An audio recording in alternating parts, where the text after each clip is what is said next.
Chris Columbus says he has 972 boxes of footage ready to be used for a documentary about filming Mrs. Doubtfire with Robin Williams.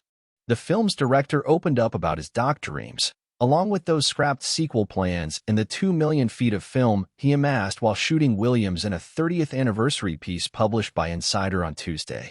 The doc, in particular, was something Columbus says, "We are talking about it and trying to get it done."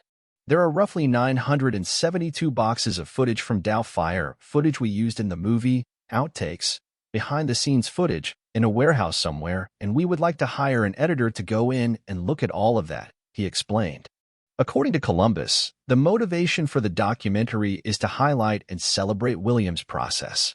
There is something special and magical about how he went about his work, and I think it would be fun to delve into it, he explained.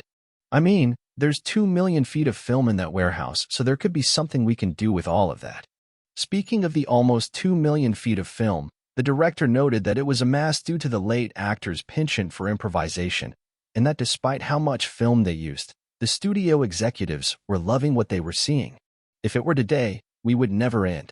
But back then, we were shooting film, so once we were out of film in the camera, we would say to Robin, "We're out of film." That happened on several occasions, Columbus recalled. It got to the point that I had to shoot the entire movie with 4 cameras to keep up with him.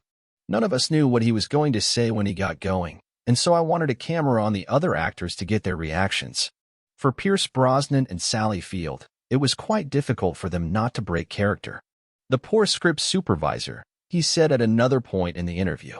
She was handwriting it and Robin would change every take. So Robin would go to a place where he couldn't remember much of what he said.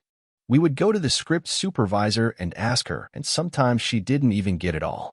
The director pointed to 2 scenes that highlighted Williams' improvisation chops: Mrs. Doubtfire losing her teeth in a drink at the restaurant and the pie-in-the-face sequence. When Williams Daniel is in the bedroom putting on the Doubtfire costume, that probably was his hardest work on the film, Columbus told Insider. Verbally and physically. He was physically spent after doing that. I think we did 18 takes on that sequence.